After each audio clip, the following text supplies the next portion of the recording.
What is up, everybody? My name's Cole. I'm a part-time real estate investor, full-time legacy airline pilot, and a part-time military instructor pilot. Today's video is all about selling off one of my last remaining original duplexes that I purchased. We got 3 of them for $105,000 a piece in 2021, and one of them is being sold as we speak today. I'm going to break down the closing statement for that property so you can kind of see what I paid out at closing to the buyer and how much did I actually make. And also, all of that's going to be added into the 1031 exchange that I have open right now. So as you may already know, I'm closing next week on 3 duplexes and then 5 4-families with some of the 1031 money and then some hard money.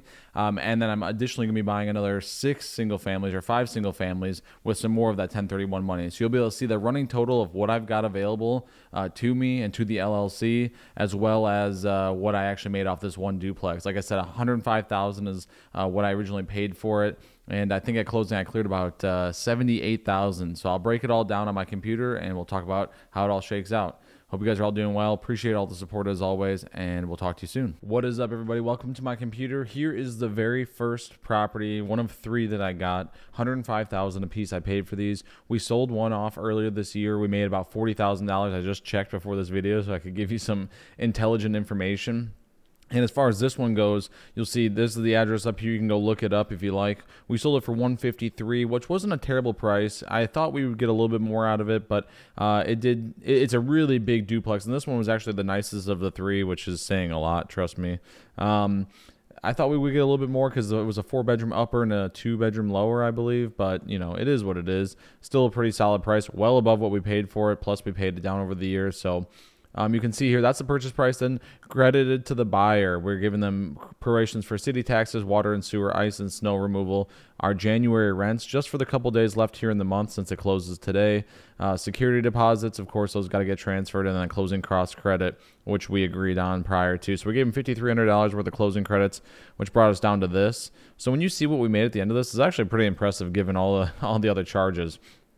These are charges to the buyer. There was some sort of plumbing issue, so they fixed that themselves. I didn't have any hand in this, and you'll see here why. But that's what they all paid for at closing, and that brought them to this number here. They put a down payment of $2,000 down, and that kind of nets out there. So on my side, this is kind of the side that matters to me. Landmark Credit Unions, who I use. Landmark is awesome, great place to use as a lender. They're not my number 1 choice right now. They're a close second, but $54,000 is what we owed them, just under $55,000, and that's a partial payoff. So this property is on a loan with a couple others. We sold one off already, like I mentioned. There was 3 originally, so there's 2 left on that loan. This was to release it off of its portion of the loan, and then there'll be a remaining balance for the last property, which will pay off at the end and terminate that loan. Realtor commission. I've told you I have my own real estate license, but I actually paid somebody $5,000 to list this property almost. Why would I do that? Well, I'll tell you why.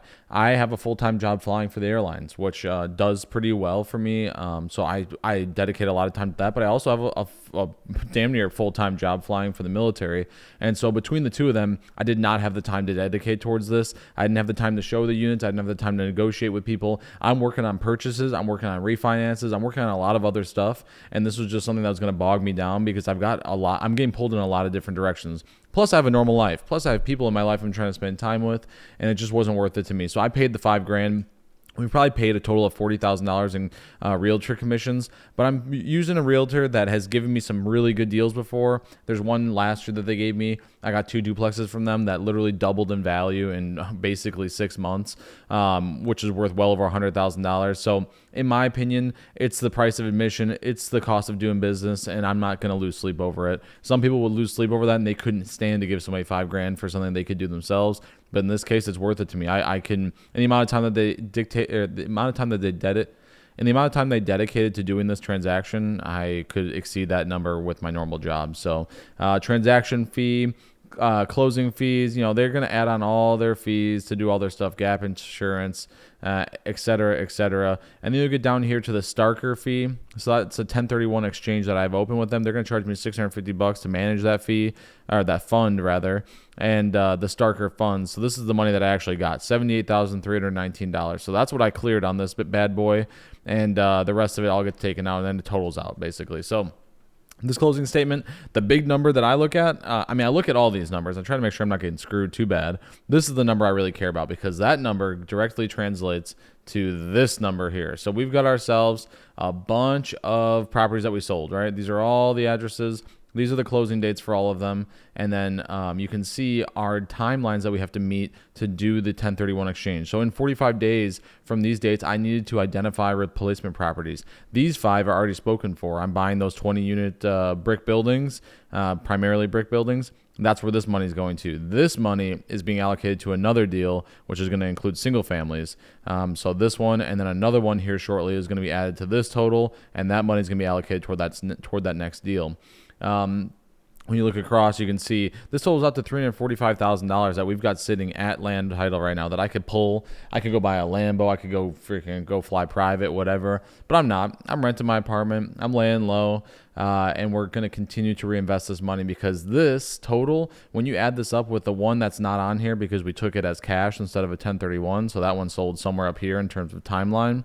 And then you add these in, and you add the next one to close. It's about $450,000 that we've made off of about $170,000 investment in about 2.5 years. So, could the stock market have beat us? 100% it could have, but that also doesn't include all the rents that we collected, and the moves that we're making next. Right, we're moving this money into a new deal, and that money is going to be worth its weight in gold, I think. So it's only going to compound further. This is some of our first deals of all time, and we were able to, over double our money. I'm not too mad about it. I'm sure there's somebody in the comments that will say that they could do better with, whatever, investing in Tesla or whatever. But this is what I know. This is what I love, and I really do believe in it, and I think we're making some good progress. So I just wanted to give you an update on this Thursday, kind of show you what I'm looking at, and it's a good day. Any day that you have a closing, specifically when you're selling, is not too bad of a day. So hope you guys are doing well. I appreciate the support as always, and if you get an opportunity to leave a comment, I'd really appreciate it. I'll talk to you soon.